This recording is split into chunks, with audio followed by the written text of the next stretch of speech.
জয় গুরু বাম, জয় মাতারা। প্রত্যেক দিনের ন্যায় ঠিক আমি তোমাদের মধ্যে চলে এলাম। আমি শুভঙ্কর শাস্ত্রী। মা করুণাময়ী তারাকে প্রণাম জানিয়ে আজকে এই অনুষ্ঠান তোমাদের মধ্যে শুরু করব। মা করুন, তোমাদের মানুষের জীবনে নানা সমস্যা, নানা বাধা, নানা অনেক কিছুই থাকে। তাই সেই সমস্যাকে বাধাকে ফেলে রেখে তোমার জীবনে সমস্যা আরো বাড়বে। সেই সমস্যাকে মুক্তি পেতে অবশ্যই তন্ত্রের এই প্রয়োগগুলি অবশ্যই করো, তাতে তোমার জীবনে সেই সমস্যা থেকে তুমি নিজে চাইলে বেরিয়ে আসতে পারো।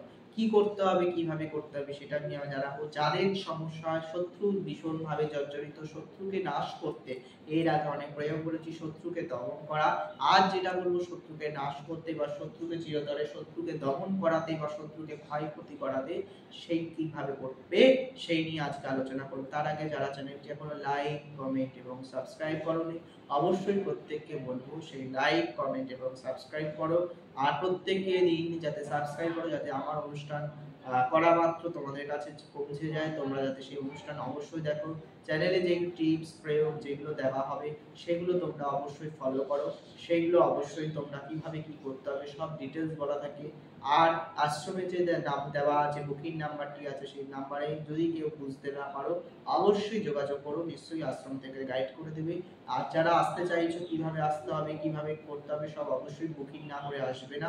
অবশ্যই আগেই প্রত্যেককেই বলবো আশ্রমে দেওয়া যে বুকিং নাম্বারটি আছে, বুকিং নাম্বারে যোগাযোগ করে অবশ্যই আসবে। তন্ত্রে যেই শত্রু দমন এই ক্রিয়াটি অবশ্যই আমার প্রোগ্রাম মানে আমার শিষ্য ভক্ত বিভিন্ন অ্যাস্ট্রোলজার, বিভিন্ন রকম অনেক কি বলবো তান্ত্রিক, জ্যোতিষী করছেন, তারাও আমার এই অনুষ্ঠান দেখেন। এছাড়া সাধারণ পাবলিক তো আছে, প্রত্যেকেই তারা তাদের ক্লায়েন্টের উপর হোক বা তারা স্টেজে যেটা হোক সবাই এই প্রয়োগটি করতে পারে নিঃসন্দেহে। তার জন্য আর আলাদা করে আমার পারমিশন নেওয়ার কোনো দরকার নেই। মন্ত্রটি খুব সিদ্ধ মন্ত্র, এই মন্ত্রটি অবশ্যই জানতে হবে। মন্ত্রটি কিভাবে অ্যাপ্লাই করতে হবে তা সম্পূর্ণ আমি জানাবো। প্রথমে এই প্রয়োগটি করতে গেলে, শত্রুকে খতম করতে গেলে কিছু লাগবে দ্রব্য। সেটা হচ্ছে দুটো এখানে মন্ত্র কি কি লাগতে পারে সেটা মাকড়সা হয়, সেই মাকড়সা লাগবে। একটি যে কোনো বিষাক্ত কীট সেটাকে মেরে তার ভস্ম ছাই করা লাগবে। কাল বিছা অর্থাৎ কাঁকড়া বিছা জোগাড় করতে হবে। যদি না পাওয়া যায় সেটাকে বাদ করা যেতে পারে, কিন্তু কাঁকড়া বিছা, মাকড়সা এবং যে কোনো বিষাক্ত কীট, এই তিন বস্তুকে চূর্ণ করতে হবে। চূর্ণ মানে গুঁড়ো করতে হবে। এইবার এই যে মন্ত্রটা বলবো সেই মন্ত্রটাকে দিয়ে 7 দিন এই মন্ত্রটাকে ওর উপরে 108 108 108 ওই দ্রব্যটির উপর ফু দিতে হবে। একবার করে মন্ত্র করতে হবে, একবার করে এই দ্রব্যটির উপর ফু দিতে হবে। এইভাবে ফু 7 দিন ঠিক করতে হবে। ক্রিয়াটি সন্ধেবেলা জামা কাপড় পরিষ্কার করে দক্ষিণ দিকে মুখ করে বসে করতে হবে। করার সময় কোনো রকম কারোর সাথে কথা বলা, কোনো রকম কোনো নোংরা জামা কাপড়ে বসা করা যাবে না। শুদ্ধ বস্ত্রে বসে করতে হবে এবং শত্রুকে তুমি চিরতরের মতো নাশ করতে চাইছো বা ক্ষতি বা ও জব্দ যাই করতে চাও সেটা মনে মনে চিন্তন করে মন্ত্রটি ওপর পাঠ করতে হবে। প্রত্যেকদিন 108 করে জপ করে একবার করে মন্ত্র করতে, একবার করে ফু দিতে হবে।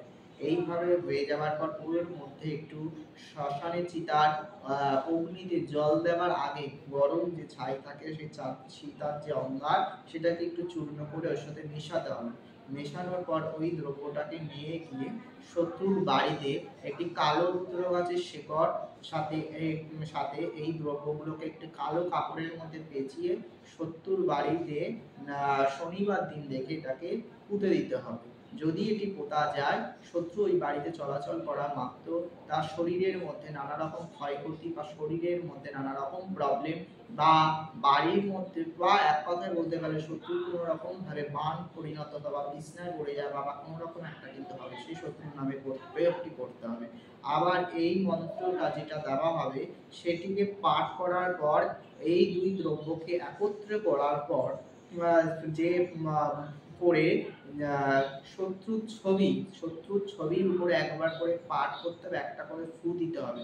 দেওয়ার পর একটা লোহার চাকু নিতে হবে, সেই লোহার চাকুর উপরে 7 বার ফু দিতে হবে ওই মন্ত্রটা বলে শত্রুর ছবির উপরে মন্ত্রটাকে লিখে দিতে হবে লাল কালি দ্বারা। লাল কালি দ্বারা শত্রুর ছবির উপর মন্ত্রটা লিখে দিতে হবে। আর ওই যে ছুঁচটা, সরি ওই যে ছুরিটা আছে, ছুরিটাকে শত্রুর শরীরের মধ্যে ফটোর মধ্যে গেঁথে ওটা শ্মশানে পুঁতে দিতে হবে বা কবরেও পুঁতে দেওয়া যেতে পারে। দিনটি করতে হবে শনিবার দিন রাত্রিবেলা এটা, বা বাঁশ গাছের পুরনো বাঁশ ঝাড় বা পুরনো কবরের মধ্যে বাঁশ গাছের গোড়ায় এটি পুঁতে দিতে হবে। শ্মশানে হলে ভালো হয় বা কবরে হলে ভালো হয়। সেইটা পুঁতে দেওয়ার পর শত্রু কিন্তু কোনো রকম অ্যাক্সিডেন্ট হয়ে যাওয়া, কোনো রকম ক্ষয়ক্ষতি হওয়া, সেটা কিন্তু হয়। খুব সাংঘাতিক, হুটহাট সবার উপর অ্যাপ্লাই করবে না। কেন, যতই যে মানুষের ক্ষতি করাটা আমাদের সাধ্য নয়, কিন্তু খুব যখন মানুষ হোক, যেই হোক না কেন, মানুষের যখন ডিস্টার্ব করে বা মানুষের মধ্যে নানা রকম, তখন করো। আদার্স ওয়াইজ যাত্রার উপর আমি আদেশ করবো না, আমি বলবো না, যাত্রার উপর করবে না। যদি তোমার খুব দেখছো, তোমার খুব দরকার, তবেই সেটা করো। না হলে যাত্রার উপর প্রয়োগ করে দেখো, আজ তুমি তার ক্ষতি করবে, ভগবান উপরে সবই দেখতে পায়। তাই ভগবানের কাছে তুমিও একটা মানে কি বলবো, তোমার উপরে যে কোনো কিছু আগামী দিনে কোনো কিছু হবে না সেটা না, ঠিক আছে, একটু বুঝে করাটাই আমার মতে বলে বেস্ট। আর কি করবে, ভরণী নক্ষত্র যুক্ত মঙ্গলবার দিন, ভরণী পঞ্জিকায় ভরণী নক্ষত্রটি দেখা যায়, কোন দিন ভরণী নক্ষত্র পড়েছে, সেই ভরণী নক্ষত্র যুক্ত মঙ্গলবার অথবা পূর্ণিমা অমাবস্যা পড়েছে এমন মঙ্গলবার দিনে মৃত ব্যক্তির কাপড় নিয়ে আসতে হবে।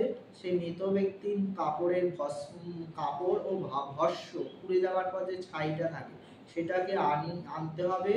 আনার পর এই মন্ত্রটাকে অভিমন্ত্রিত করতে হবে। অভিমন্ত্রিত করে সেটা যদি শত্রুর শরীরে কোনোভাবে ছিটিয়ে দেওয়া যায় বা শত্রুর খাবারের সাথে একটু যদি মিশিয়ে দেওয়া যায়, 2-3 দিন খাওয়ালে পরে সেই শত্রু কিন্তু মারা পর্যন্ত যাওয়া বা কোনো রকম শরীরে কোনো রকম কোনো কিছু হওয়া হয়ে যেতে পারে। এইবার আমি আসবো মন্ত্রটি হলো ওম নমো ভগবতে উড্ডা মহেশ্বরায় অমুকম কাল রূপেণ ঠ ঠ ঠ। আর একটা বার বলছি মন্ত্রটা, ওম নমো ভগবতে উড্ডা মরেশ্বরায়, মহেশ্বরায় না কিন্তু মরেশ্বরায় অমুকম কাল রূপেণ ঠ ঠ ঠ। এই মন্ত্রটি প্রত্যেকে বলতে হবে। এই মন্ত্রটি বলার পর একবার করে পাঠ, একবার করে 3 রকম ক্রিয়া বললাম, তার মধ্যে 2টো ক্রিয়া অ্যাপ্লাই করবে, 2টো ক্রিয়া যেরকম ভাবে বললাম সেইভাবে করবে। নিশ্চয়ই যদি সঠিকভাবে যেরকম ভাবে বললাম যদি করা যায়, 21 দিনের মধ্যে সেই ব্যক্তির কিন্তু কিছু না কিছু একটা প্রবলেম শুরু হয়ে যাবে। তন্ত্রের বিভিন্ন রকম নানা রকম প্রয়োগ আছে, এমন প্রয়োগ আছে যেগুলো শ্মশানে পুতুল করে চালান করে যখন এটাকে পুঁতে দেওয়া হয় বা কোনো শত্রু হোক, কোনো ব্যক্তিকে খতম করতে গেলে হোক বা কোনো ব্যক্তিকে বিচ্ছেদ করতে গেলে, সেটাকে যখন পুতুল তন্ত্র ক্রিয়া যেটা আছে, সে পুতুল তন্ত্র মানে মাটি দুটো পুতুল বানিয়ে করা, সেটা কিন্তু আমি বলছি না। পুতুল তন্ত্রে নানা রকম পুতুল ক্রিয়া বানানোর পদ্ধতি আছে। কোথাও আছে ক্ষীরের পুতুল বানানো, কোথাও আছে মাছের আকৃতি করে মাছের রক্ত দ্বারা নির্মাণ করে, কোথাও আছে মুরগির ডিম করে পুতুল নির্মাণ করে সেটা করার নিয়ম আছে, কোথাও আছে মুরগির ডিম দিয়ে মাখা, মাটি দিয়ে কবরের মাটি মুরগির ডিম বা হাঁসের ডিম দিয়ে মেখে সেটাকে দ্বারা পুতুল নির্মাণ করে সেই পুতুলে একটা কাজে চালান করা হয়।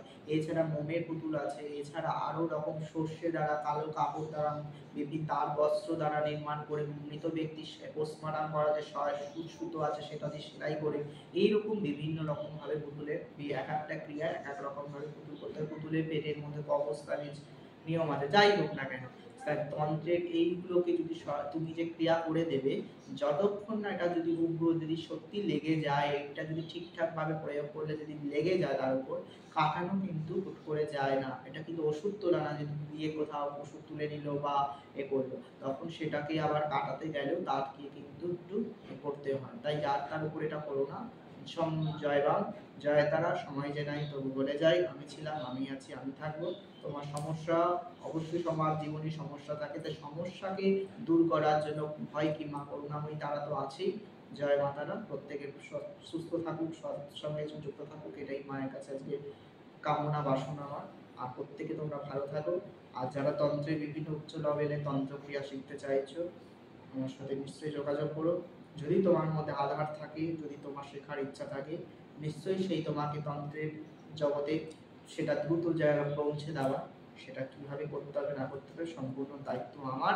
কিভাবে কিন্তু, তবে হ্যাঁ, তন্ত্র শিক্ষা সবার জন্য নয়, আর তন্ত্র সবাই শিখতে পারে না। এর আগেও আমি এপিসোডগুলোতে বলেছি, তন্ত্র শেখো যাই শেখো না কেন সৎ হতে হবে, কারণ তন্ত্র শেখা মানে যাত্রার ক্ষয়ক্ষতি করা সেটাও না, আর তন্ত্র শেখানো মানে এই না দুদিন পরে চেম্বার করে ব্যবসা করে দেওয়া, সেটা না। আমার তো আশ্রম, আমার তো বহু জায়গা থেকে বলে চেম্বার করার কথা, কিন্তু আমি আমার মায়ের এই পঞ্চমুণ্ডী আসন ছাড়া আমি কোথাও বসি না, আর দরকারও পড়ে না মায়ের আশীর্বাদে। টিভি চ্যানেলের প্রোগ্রাম, ইউটিউবে আমাকে তোমরা দেখছো, ফেসবুকে তোমরা দেখছো, আর বহু মানুষের মুখে শুনে যে আমার কাছে আসে, এতেই আমি দেখে পাচ্ছি না। টিভিতে তো প্রোগ্রাম আছেই সোনার বাংলায় প্রতিবার করে। এই হচ্ছে বিষয়, যে আমি কারোর ওই যেখানে 10 জন বসে সেখানে শুভঙ্কর শাস্ত্রী বসে না, আর আশা করি মার আশীর্বাদে সেটা বসার প্রয়োজন মনে করিও না। আজ এই পর্যন্ত। প্রত্যেকে সুস্থ থাকো, ভালো থাকো। জয় বাম, জয় মাতা।